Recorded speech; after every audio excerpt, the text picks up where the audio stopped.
In the case of Ukraine, they've justified that using very aggressive psyops and propaganda techniques to get general populace endorsement for that engagement and suppression of any alternative voices that speak about things like, as I wrote in an essay early on, just to give an example, if I had been a analyst, an intelligence analyst working for Vladimir Putin, just as a mock-up, a scenario. If I had been an intelligence analyst working for Vladimir Putin and for the Kremlin, and I saw that string of biolabs arrayed along the border, and I had just a smattering of intelligence, including the intelligence that was actually displayed on the State Department website for the State Department activities in Ukraine, in which they had the plans and a lot of the contract documents for a lot of those laboratories. I would have had to say, Mr. Putin, this is a significant threat. It's right on your border.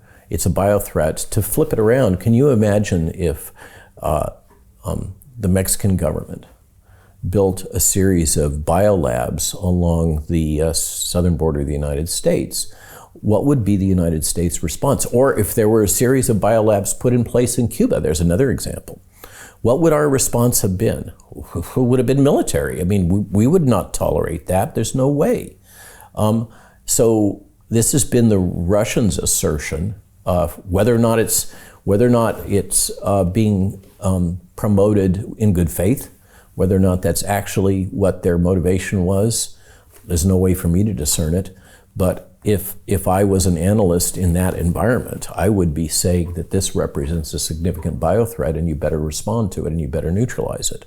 And in fact, that's one of the first things that happened, was those labs were taken out. And I had this is hearsay. In one of the rallies that we did in Los Angeles, I had a lieutenant colonel come up to me who was actively serving at the time and said, "Robert, I need to talk to you." And of course, in this environment, you can never trust anything that anybody says. Anybody could be intelligence.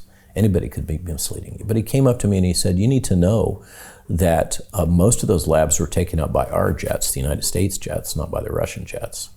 I mean, those facilities, if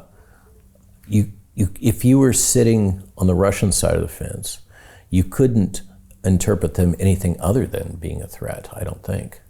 Point is that what I just said for the last 3 minutes in that little diatribe, that is completely suppressed. You cannot speak of that. It can't be written. It can't be communicated. You're immediately attacked as being a Russian agent and spreading Russian disinformation. Another example is this is across everything. And all of this, as we've learned, has the overlay of this incredible integration between big business and government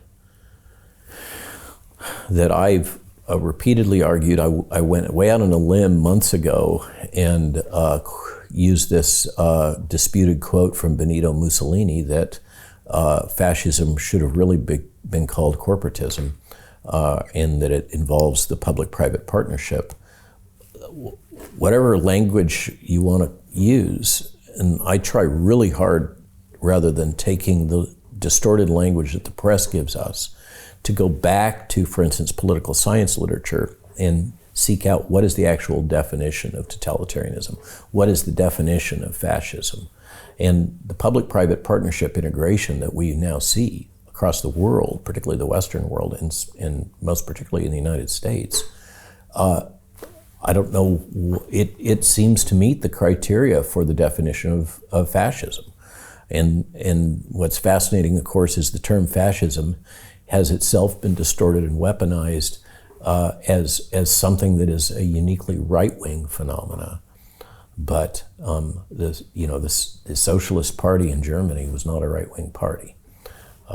And I'm going to immediately get attacked for being anti-Semitic for even saying that, probably. But we should be able to speak freely as intellectuals, if nothing else. I mean, if we can't speak to each other about the meaning of words and trends that we're observing politically and socioeconomically, then we've completely surrendered our sovereignty. And this is the other key point that I want to make about all of this is, and I made it in my lecture at Stockholm that kind of opened a lot of eyes a couple of weeks ago. We talk about sovereignty, national sovereignty and personal sovereignty, and those that are, I think many members of your community that are involved in investment world, et cetera, the term sovereignty has a lot of deep, resonant meaning for them. The freedom to choose, right? Milton Friedman's statement. So Jim Rickards has just recorded a video that's not available to anyone in the public, and he's going to be talking about how this upcoming recession is going to be fast, it's going to be bloody, it's going to be nasty. But at the same time, he's going to show you how you can position yourself to profit from all of this chaos. Now, we've made this video only available to our viewers. Go to londonreal.tv/Jim. Watch that immediately. I can't say enough good things about Jim Rickards. He understands the global economic system better than any guest I've ever had on London Real. His predictions are almost uncannily true, and you can learn how to profit from his vision, from his expertise, and his understanding of economics. So go to londonreal.tv/Jim or click the link below. It's an excellent, excellent look on what's going to happen in the future and how you can position yourself to profit from that. Jim is one of the best in the business, one of my favorite guests on London Real, and he's very, very good at predicting the future and showing us all to profit from it. So click the link, and I hope you enjoy.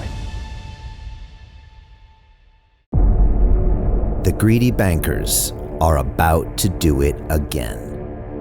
In 2008, they crashed our financial system and nearly bankrupted the entire global economy.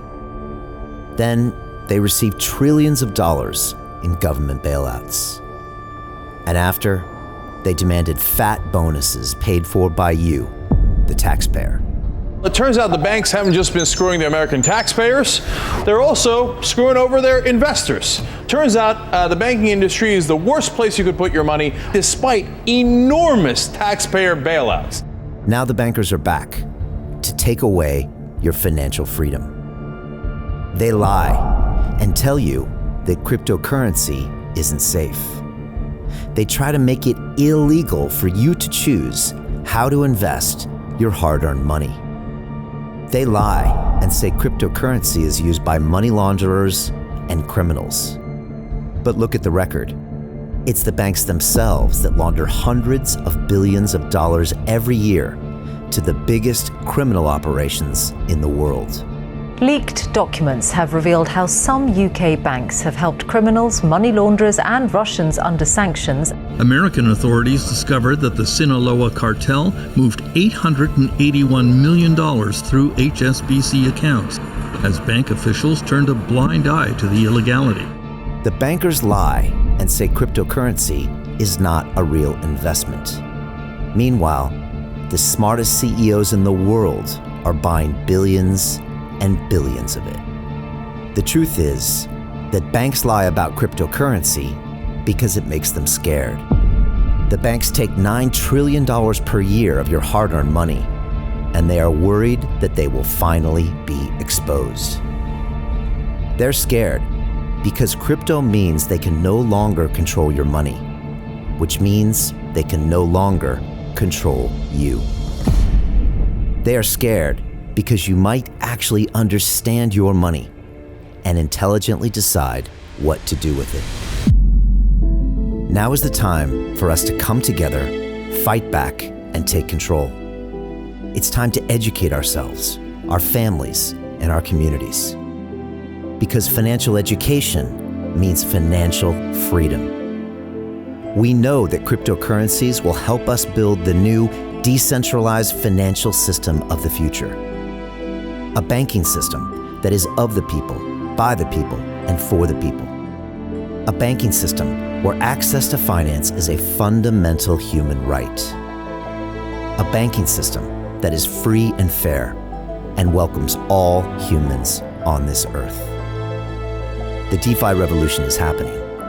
We, the people, can no longer be fooled. We choose to take control of our finances. We choose to take control of our freedom. We choose to take control of our future.